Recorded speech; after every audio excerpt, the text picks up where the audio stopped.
Hey guys, you're watching Dansky, and in this video we're going to learn how to create this Dark Souls inspired bonfire design with Dimension, Photoshop and Premiere Pro. But first, let's rewind to the beginning. Rightio, so we're in Dimension. We're going to select the canvas, go over to the property inspector and enter a width and height of 3840 by 2160. Next, I'm going to switch over to my libraries where I've downloaded some assets from Adobe Stock. I'm looking for a pile of dirt. There we go. We'll drag this in, rotate the camera, and just move this down.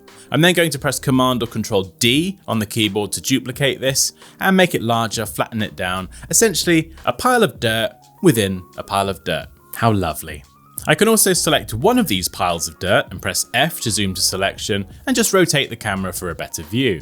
Next, I'm going to drag in some foliage. This is going to consist of some grass, leaves, a few dandelions, and I'm just going to move this down so it's poking through the dirt. I can turn off select layers depending on which types of foliage I would like, and I'm actually just going to hide this in a moment because it's quite demanding on the old computer. Next, I'm going to go to File, down to Import, select 3D Model, and I'm going to import a coiled sword. This is something that I purchased from the internet, and it's very unique to the Dark Souls series, so I couldn't really find this anywhere else. And you can see me just repositioning this here. And we can also go up to camera, down to camera view, and you've got some presets here that just help you switch that camera really quickly and make sure that everything is central. So here I'm just getting that sword in the center of the dirt pile and then dragging it so it's sticking out of it. I'm just going to rename this layer Coiled Sword. And then if I go over to my downloaded materials, I've got a nice rusted metal here that I'm going to drag onto this. And we can turn on render preview and just see how this looks. Okay, looking good. Let's make a few tiny adjustments there. Reposition the camera, and then I can go up to camera bookmarks and create a new one. I'll just call this main. This enables me to snap back to this camera view at any time.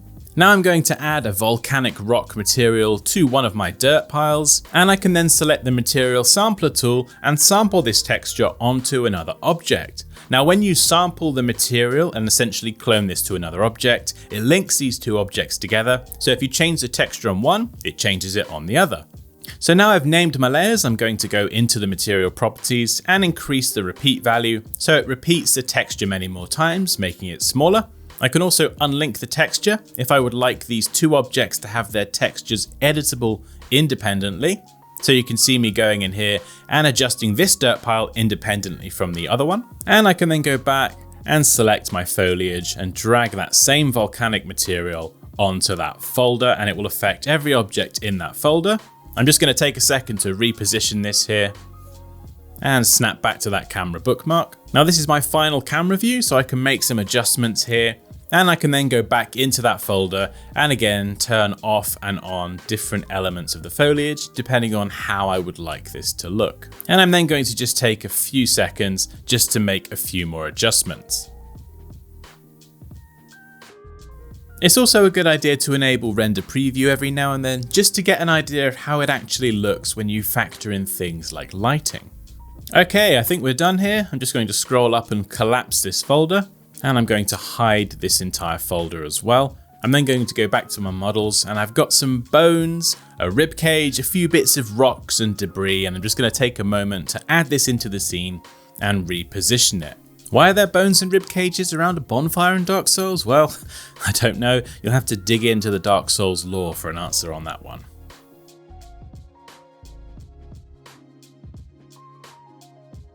Okay, so we've added some bones. I'm going to add a massive chunk of rock as well. I think technically this is a meteorite. Essentially, we're just building up some debris around this bonfire. And now I'm going to select everything, group this together, give this a name, and then I'm going to use the material sampler tool to add that same volcanic rock texture. And if I turn my foliage back on and give this a render, you can see it starting to come together.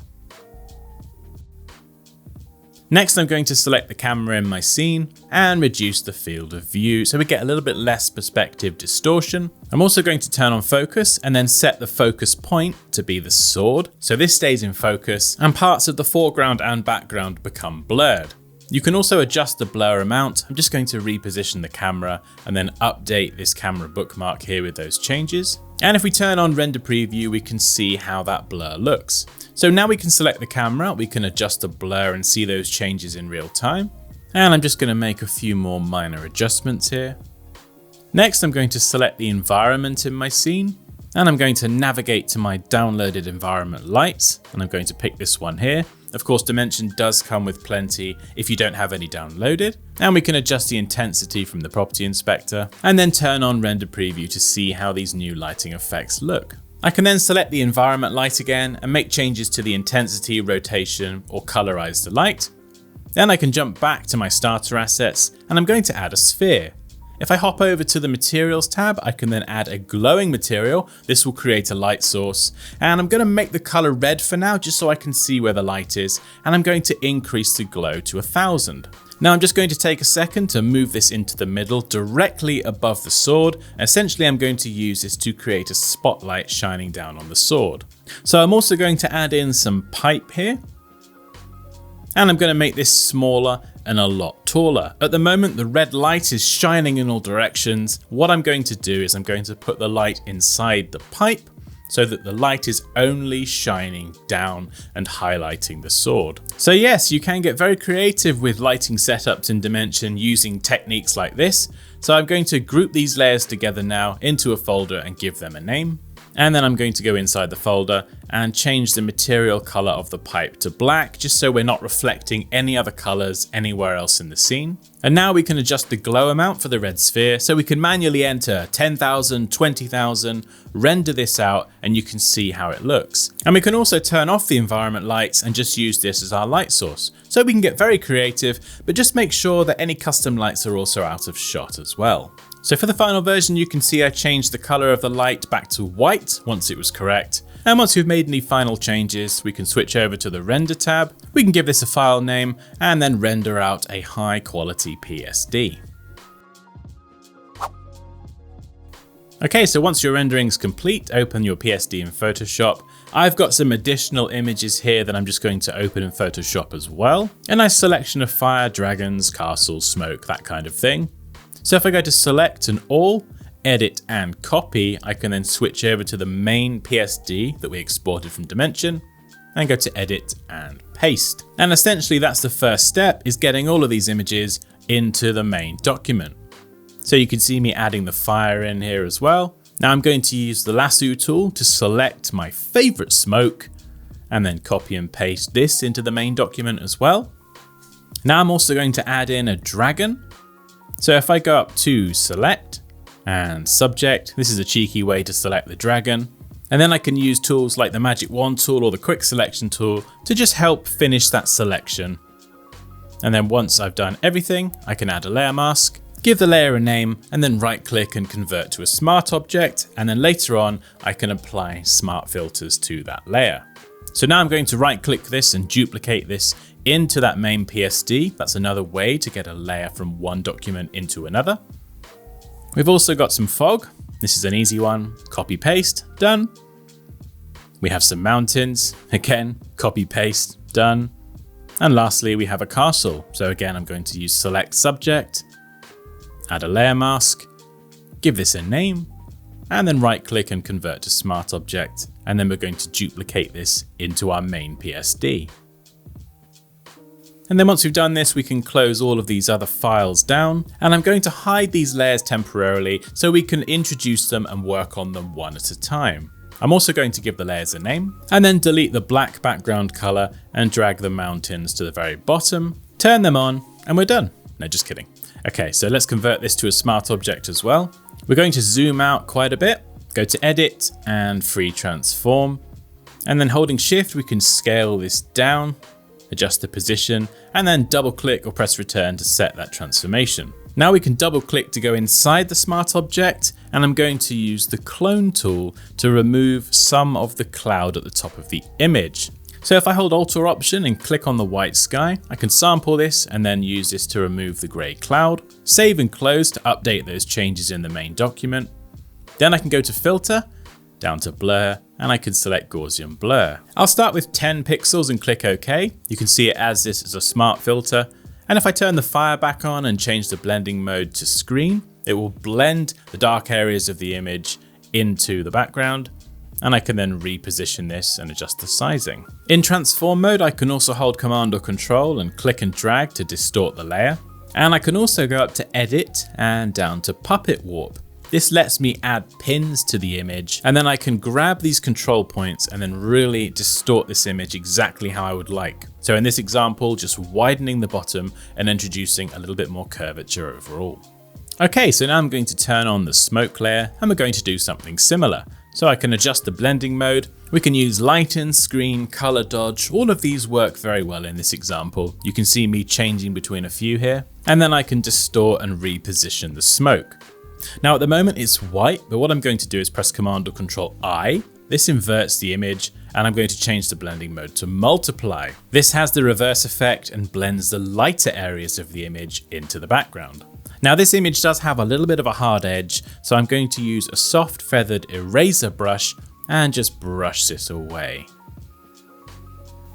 And again, I'm going to go to Edit and down to Puppet Warp, and then add a few control points to adjust the overall shape of the smoke. Okay, dragon time. Let's turn this guy on, select the smart object, and we'll scale him down holding Shift, and then go to Filter, down to Blur, and we'll add a Gaussian blur with 8 pixels.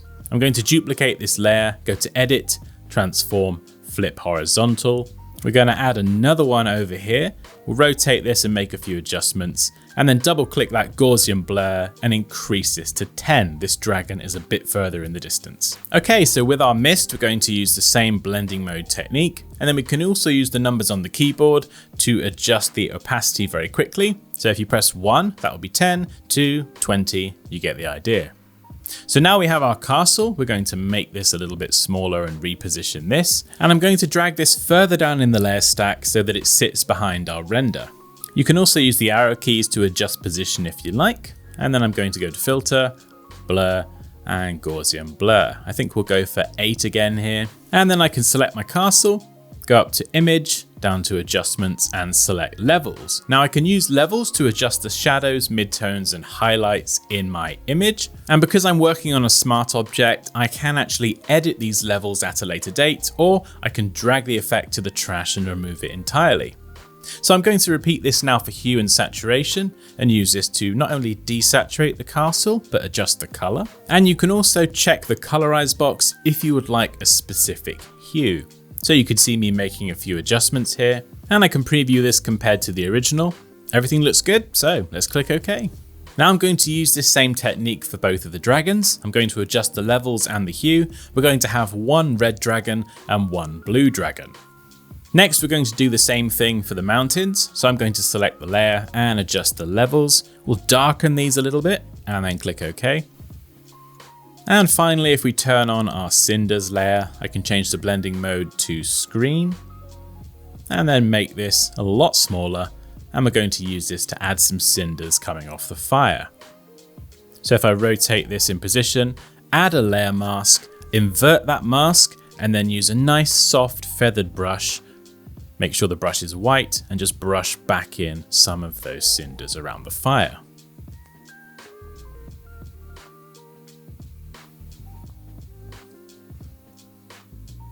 Okay, so next I'm going to select the smoke, zoom in nice and close, and go up to Filter, down to Blur, and add 1 pixel of Gaussian blur. Very subtle. Again, go to Filter, Blur, and Motion Blur. I'm going to make sure this is going up vertically, and then we can adjust the distance down the bottom. Make sure that preview is checked and you can see this change in real time. So you can see me increasing this value here with the arrow keys. Bit too much, so I'll bring that down, something really subtle. Next, I'm going to create a new layer and drag this underneath the fire. And from the color picker, I'm going to sample a color within the fire, something orangey yellow. And then go over to the brush tool. Make sure I've got a nice soft feathered brush. Bring this down so it's more of an oval shape. And then use the left and right square brackets to adjust the size, and then click.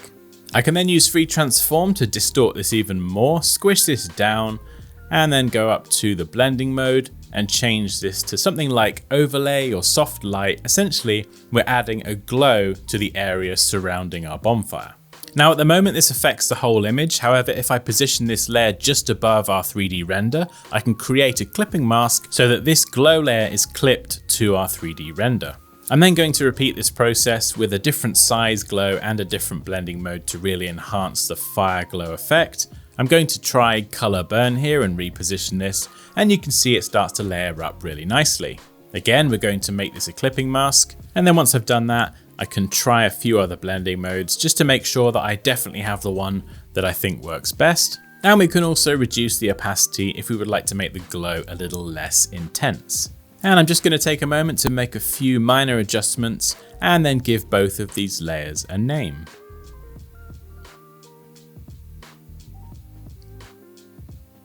And it's always a good idea to experiment with other blending modes just to make sure you do have the right one for the right effect. And next I'm going to go to the bottom of the layers panel and add an adjustment layer. This is going to be a solid color. I'm going to use a nice orange. Click OK. Select the mask attached to the layer and invert it. And then what I'm going to do is just turn off the fire and then zoom in nice and close and select my brush tool. Make sure I've got a nice soft feathered brush. Bring that size down and then just brush over the coiled sword. So I'm just going to cover the coiled sword with orange absolutely everywhere, and then I'll explain why I'm doing this in a moment.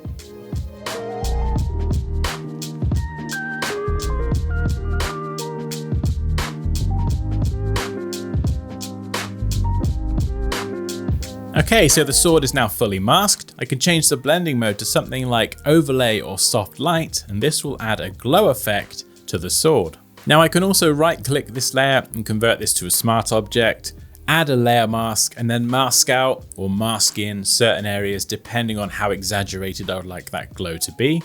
I can turn the fire back on and we can see how it all looks. You can also duplicate the adjustment layer to strengthen the effect, which is what I've done here. And then I can group these together in a named folder. Now this next technique is a lot of fun. I'm going to create a new layer, select the brush tool, and from the drop down select a flame brush. I covered this in a previous tutorial as well. So we can adjust the size, and I'm going to stamp some fire around. So I'm just going to brush in fire, stampy stamp stamp. There we go, lots of fire, fantastic. So for this next step, I'm going to hide the actual fire layer, go to the actions panel. Here's the action I created in the previous tutorial, click play. There we go, realistic fire. So it's a really cool technique to learn. If you would like to follow that tutorial, I'll link it on a card at the top of the screen. A very easy way to create realistic fire from a brush. So I can group these layers together and give them a name, turn on the actual fire, and then just distort the shape of this so everything fits nicely. I can also add a layer mask to this folder and then even use the fire brush on the layer mask just to add a little bit more texture to the fire. Okay, so everything's looking good. What I'm going to do next is just collapse some of these extra large layers, select everything and group these together. We'll call this folder scene, and then we'll make another group at the top called post effects. This is just the way I like to work. You can call these whatever you like and give them whatever color works for you. Essentially, this top folder is where all of the adjustment layers and effects are going to be that affect the entire scene. So I'm going to start with a color lookup adjustment layer. Think of these as color profiles, and I've definitely got some favorites here, but you can do some pretty crazy things as well, like turning day into night. So it's definitely worth experimenting with them. And remember, you can also adjust the opacity to make them a little bit less intense. Now I'm going to add a color balance adjustment layer. This essentially allows me to affect all of the colors for the shadows, midtones, and highlights in my scene. And this adjustment layer is very useful for matching together two different images that use different colors. Now we're going to add a levels adjustment layer, and you can see these changes in real time. I'm also going to add a brightness and contrast adjustment layer to create a custom vignette. So if I add this here, bring the brightness all the way down, select the gradient tool over on the left, and then select radial gradient. I can drag to or from the center, depending on which way around it is for you. and I can use this to highlight the center and darken the edges. Now, if you drag the line for longer, you're going to get a smoother graduation from light to dark. And once you've got something you're happy with, you can double click on the thumbnail and then just bring that brightness back up. Okay, so we've made a few adjustments. What I'm going to do now is expand the folder, go back to the scene. It's very much an organic process flowing back between these two folders when I work. I'm going to adjust the levels here for the castle, darken this so it matches the background a bit more, duplicate it, make some smaller castles, and then just move those behind. So I'm trying to essentially fake the castle being bigger than it actually is. And you can of course spend more time on this, but I think because it's dark and blurred in the background, I think it's going to be absolutely fine. So I'm just adding a brightness and contrast adjustment layer. I'm going to clip this to the castle and use this to darken certain areas of the castle and add a highlight to some of the other areas. So you can see me darkening this area here, lots of shadow, and then we have a lighter area along the top of the castle coming from the sky. And I'm going to turn the mist layer back on now and spend a bit of time adding some brushes, effects, and adjustment layers to the design.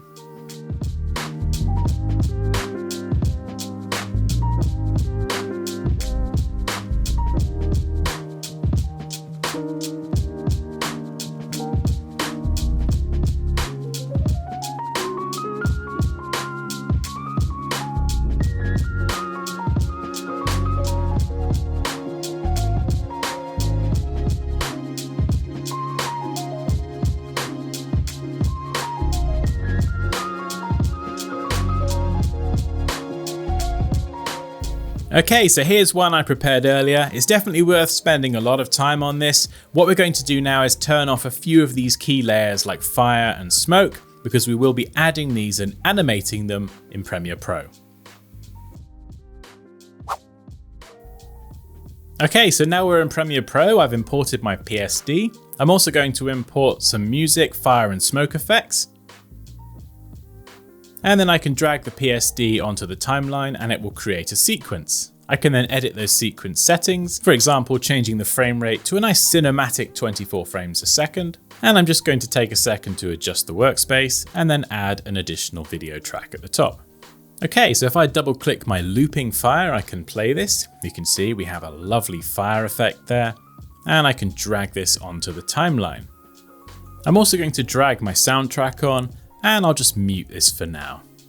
So I'm going to zoom out and then extend my PSD so it fits the duration of the music. And then if I select my fire effect, first of all, I'm going to select the blending mode of screen. I'm going to rotate this 90 degrees and then adjust the scale and the position so it's positioned on the bonfire. And if I zoom in here, you can see we have a little bit of a hard edge on the bottom of the fire. So what I'm going to do, just make a few more adjustments to this, and then I'm going to add an opacity mask. And you can see it creates one here, and I can use these control points to adjust the size of this. So we'll make this nice and big. And then we're going to adjust the feathering along that bottom edge. So there we go, we have a nice soft feathering along the bottom. And I'm just going to blend this a little bit more by moving it down. There we go. Okay, so now I need to repeat this clip, so I'm going to hold Alt or Option and drag to duplicate. And I'm just going to zoom in, right click the ends and then add a default transition. This is going to help them blend into each other. And whilst there's probably better techniques to achieve this effect, this seems to do the job. And we just need to repeat this process and extend these clips out until it fits the entire duration of our animation. So once the fire's done, we're just going to move those up and then drag the smoke in underneath, and then repeat that exact same process, adjusting the blending mode, the scale, and the position so the smoke is coming off the fire. We can also go and reduce the opacity of the smoke so it's a little bit less pronounced. And if we have any hard edges around our video, we can add an edge feather effect as well. We'll drag that to that clip, zoom in nice and close, and then from the effect controls panel, just increase the feathering to soften the edge of the video clip. And then we can duplicate that clip, add a transition, and increase the length of the transition just so it's a little bit smoother. Now the smoke's a little bit fast at the moment, so what we can do is right click on these clips, go to speed and duration, and we'll slow these down to 50%, change the time interpolation to optical flow. And this technique enables us to slow a clip down beyond its native frame rate and avoid any choppiness. And this is a nifty trick, and you will need to render your sequence to see this in action. Okay, so lastly we're going to add some particles to the scene, and we're going to use all of the techniques that we've used already to blend this into our composition.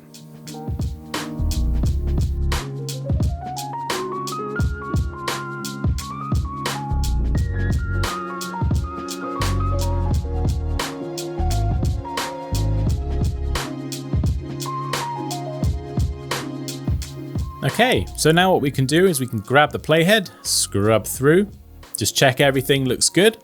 And lastly, we can unmute our soundtrack, go up to sequence, render our composition. This will take a moment, and then we can hit play.